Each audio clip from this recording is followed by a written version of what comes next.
Hey, what up, guys? It's Austrian. In today's video, to talk about the third variation of Scorpion. Now, the patch obviously dropped, I believe, 1.10, which brings all the recent changes, with, of course, the third variations as well. So the third variation of Scorpion is Burning Specter. What does he gain? He gains Misery Blade, the infamous stance from the beta days and from the stress test days, and he gets his Sin Blade, which is this classic neutral jump punch, I guess, which pops up and all of that. So I covered Misery Blade and all of that to a certain extent anyway, as I told you that we needed to wait until the variation was finalized, and it is, and very little has changed, if any, because back in the day it was even normalized already, Misery Blade, that is. So Misery Blade is obviously the hot topic when it comes to this variation.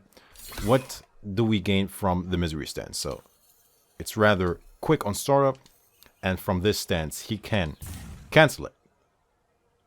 So how do we cancel it, and what exactly does it mean if we cancel it? Why would we cancel it? What is so why is it in our interest to cancel it? I'll show you. Canceling it will make it very good on block. Did you see that? We both leave the ground almost at the same time. So I think it is between -2 and even maybe plus, maybe depending on the range. Because I'm not sure who lands first. It might be even him. But like I said, yeah, between -2 and +2, I believe. So that's pretty good, going from, if we think about the whole string, what is the whole string? -6, -7, this whole string, -5, and this, of course, super punishable. So it is in our interest, of course. The cancel, if you do it quickly, makes his strike and throw game even deadlier, lethal, more lethal, because it's so quick. Do you know what I mean? That's why the cancel is in our interest. What else does he gain from the Misery stance? This sword butt. So why is this important? So back in the day, what people would do, strings into cancel, into walk back, strings into cancel, into walk back, and all of that. Now you can't do that for free, because literally it costs a bar. So what you would probably do now is stuff like a string into the sword butt. So the sword butt is something between -6 and -4, depending on the range. Right there, -4. So it is good. So it is good, especially since if you hit it from the right range, it doesn't put you like... Did you see that? That pushback is in our advantage, actually, because you won't like necessarily get a poke in, maybe a reversal throw. So that means we can take maybe a step back and be in our, sweet spot again with the back one, with the 4-3 and all of that. So that is good as well. What else does he gain?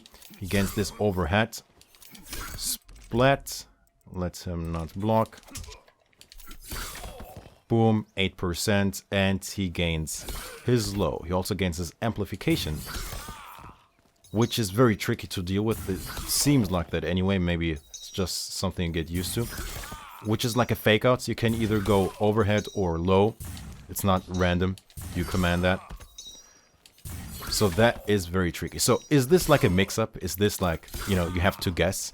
No, it does not seem like it. So if I were to record him going overhead here and record him go low here and tell him to go boom. The thing is that the overhead is slower, yes. So you can always fuzzy guard it. Let's take a look at the frames. 13 frames for the low, 19 frames for the overhead. So the way to beat it or to block it consistently is always block low first and then stand up. You might even be able to react to it. 19 frames is reactable. Well, on the verge, I guess, but it is reactable. So yeah, I don't think this will be super useful. Just doing it like treating it as a mix-up, like a string into this, a string into the low. Maybe the amplified one, but again, even to get the overhead, 8%, is it worth it risking your life for 8%? Maybe at the end of the match or whatever, if, you know, it's super close, yes. But other than that, I'm not too sure about that. Now, Air Synblade. When does that make sense? When does that make sense to go with that? Well, first of all, if you... Yeah, when would you go for it? Since it's a neutral jump punch that launches, let us look at the frames. Depending on when you hit it, on the way down or on the way up, of course. If you hit it on the way up, it's, of course, super minus and probably even punishable, if I would get it. Minus 21, but on the way down, of course, like back in the day, like neutral jump punches from Raiden, I believe, Takedo, all of that, it becomes good. So if you catch them off guard and they don't anti-air you, you can look for something, for a button, for, you know, something, fish for something, and once they get hit, go for a full combo. Just have to delay it there. You can also EX the teleport and go for more damage. So there is that. So for example, if you bait a throw, you would neutral jump punch. Usually you would probably do like instant one into mash into a full combo there, right? Now you don't need that anymore. So just go with like this, and you can get some pretty good damage if you do it like this, for example.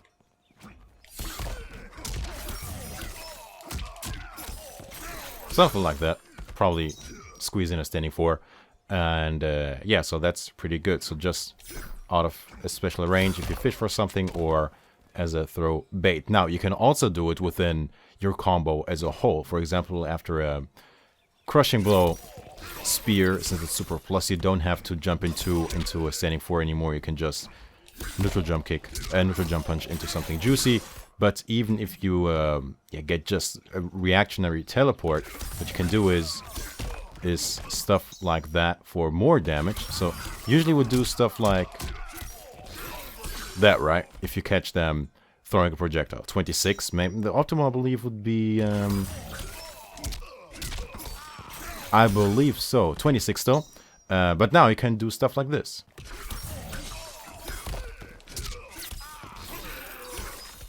Hey, go away. What is it, 29? I believe it's 29, dang it. So it is more damage and it is worth it. And yeah, so that's pretty cool that Scorpion gets more damage, meterless, mind you. I could have, of course, spent another bar for EX Spear, but that is that. So how does this change Scorpion? To a certain extent, he gets safer because he gets safer in. Do you know what I mean? Like usually you would is it all look for something, and if you don't see something hit, you would make the sequence safe. How? By completing the string. Now, the issue with that is it is -5, so it's not your turn anymore. And even worse, you are point blank in his face. No pushback whatsoever. In his face. Quite literally. You're open for a poke, you're open for a grab, even worse, and of course to get hits by a standing jab or a mid. Now, with Misery stance and the sword butt, that is not the case anymore. Do you see that? Look at that. So a throw would not work anymore. A poke, maybe a down 4. Down 3, probably not even. So if I'm here, I might be open to take a step back and be once again that sweet spots where Scorpion shines. Do you know what I mean? At back 1, if it hits, full teleport, or a spear. If not, try to make it safe. Do you know what I mean? So that is pretty cool that Scorpion now has this range to work with. I think this could be dangerous for the opponents anyway, that he gets this. Yeah, the range, man, the range. That was the issue, that he was always in your face, even like with 4-3. Do you know what I mean? But now, for example, right, you would do like stuff like that, right, as a stagger. We don't necessarily need that anymore. Boom, look at that range. I now have more options than just the strike and throw game, because I'm out of that range. He can't throw me either. So now, step back 1, and almost like loop it to a certain extent. I think this could make Scorpion very dangerous to deal with if spaced correctly. So that is pretty cool. So is this like guaranteed to do something into a sword butt? Not necessarily, because you can, give me a second, if you do, for example, boom boom into boom, right, buttons into sword butt, be it back 1 into the thing, be it a back 2, whatever, right, or forward 3 in this example. What is he doing? Oh, not random, please. What did we record anyway? Dang it.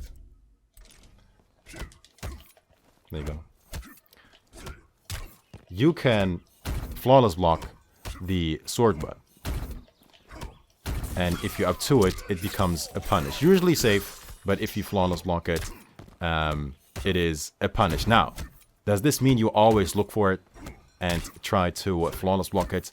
No, you can't, because I don't necessarily have to do that. I could, of course, finish the string, not go for a back 1-4 into the sword butt. I could be going for the full string. So it creates this mind game of what I'm about to do. So don't just loop it over and over and over to create this pattern. Be, you know, mix it so you keep them on your toes. And of course, don't forget the cancel, of course, as well, which leaves you in grab range.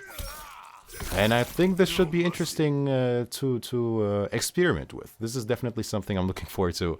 And yeah, hopefully this was a bit helpful to show you a glimpse of what Burning Specter has to offer. But with that being said, that's it for this video. Thank you very much for watching. I'll catch you guys later. Midsound signing out. Peace.